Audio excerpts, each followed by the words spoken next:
Radio city podcast. Radio city podcast.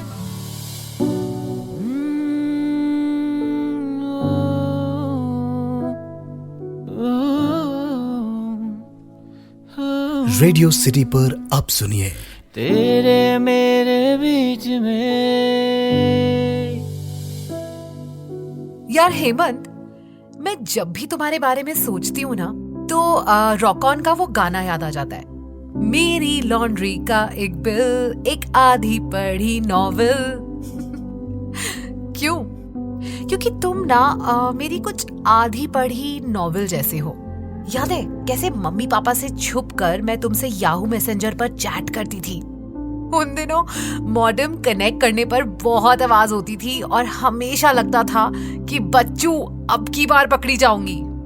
फिर वो जो हम डेट और टाइम फिक्स करते थे तुम्हारी कॉल के लिए, रात को पता है कैसे मम्मी पापा के रूम में लैंडलाइन एक्सटेंशन की वायर बड़ी सफाई से निकाल के आती थी कि निकल भी जाए और ऐसा लगे कि लगी हुई है। फिर सुबह सुबह चुपके चुपके उनके रूम में जाती और मम्मी के उठने से पहले वापस से वायर को फिक्स कर देती। Those were really fun days, नहीं? लेकिन I have a confession. Actually, sorry कहना है। Sorry कि मैंने तुम्हें तब फ्रेंड जोन कर दिया। तब तो ये टर्म भी नहीं बनी थी। I know तब से अब में we've both moved on. Life has moved on. पर अब जब सोचती हूँ तो लगता है कि कुछ तो था, समथिंग जो फ्रेंडशिप से थोड़ा ज्यादा था। I mean, वरना क्यों हम इतने साल despite me friend zoning you touch में रहते।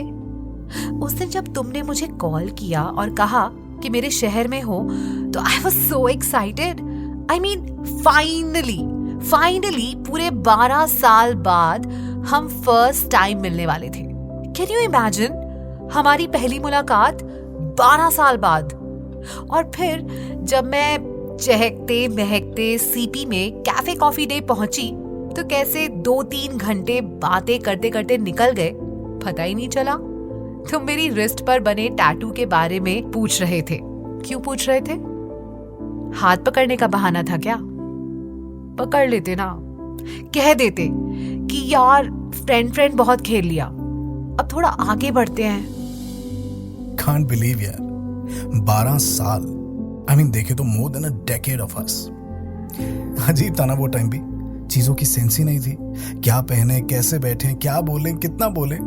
सारा दिन डॉट लाइन पर तेरी मिस्ड कॉल का इंतजार करना। 2 बेल तो कॉल बैक, 4 तो डोंट, पापा घर पर है। और याद है ट्यूशंस बंक करके मेरा तेरी गली में आकर साइकिल की चेन चढ़ाना। So naive I was. But you were sensible तब भी। याद है 19th February 2008। रात को फोन पर बात करते करते the idiot me proposed you. दोस्तों ने पंप किया और मैंने पक दिया। एक्चुअली उनकी गलती नहीं थी इतनी। मैं इतना सोचता था ना तेरे बारे में, दिन रात हर वक्त, कि कुछ और सोचता ही नहीं था मुझे। Zero focus in life. Despite bad grades, I used to attend school every day to see you. Homework नहीं भी किया होता था ना तो छुपने की बजाय फ्रंट बेंच पर जैन सर के डंडे खाने के लिए तैयार बैठा रहता था, क्योंकि 10-12 डंडे खाने के बाद पूरा दिन जो तू मेरे हाथों को देखती रहती थी ना, अपसेट होती रहती थी। बस वही चाहिए था मुझको। जब तक तू बस में नहीं चढ़ती थी ना, मेरा साइकिल हिलता नहीं था वहां से। Madly in love I was with you. But वो जो 10 सेकंड का साइलेंस था ना, after me rushing into proposing you and you saying a flat no, you can't believe it was my longest waiting period ever. ऐसा लगा जैसे end of the world. लड़कपन के सारे सपने चूर चूर हो गए। I was so upset, down, devastated for days. But you were normal the next day. तूने वैसे ही मुझे हक किया। तेरे end से तो सब पहले जैसे ही था। You were so right. हम दोस्त थे यार। और दोस्ती ऐसे किसी भी स्टूपिड रिलेशनशिप से कितनी इंपॉर्टेंट है ना? सही कहा था तूने मुझे। फोकस करना चाहिए मैथ्स पर, ग्रेड्स पर, क्योंकि वही मेरा करियर बनाएंगे। प्यार व्यार से क्या होगा? कुछ नहीं, जीरो। तेरी ये बात ना रह गई मेरे साथ, बहुत बुरा लगा, बट उसके बाद ना फोकस आ गया करियर गोल्स पर, सेल्फ लर्निंग पर, मैथ्स पर। खुद को एक बेटर पर्सन बनाने में झोंक दिया मैंने।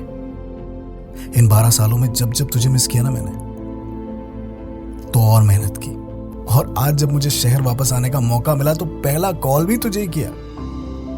मेरे स्कूल के ग्रेड्स, एमएनसी की नौकरी, सक्सेस, बॉम्बे का पेंट हाउस, 4 छल्ले वाली गाड़ी, मेरा जीरो से हीरो बनना, आई ओ इट ऑल टू यू यार। You are what a good friend is. You set my focus right. Thank you. Thank you so much for saying no that day.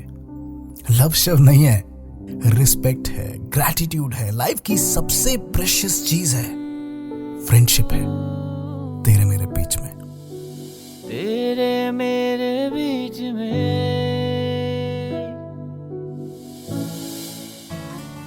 Radio City Podcast. Radio City Podcast.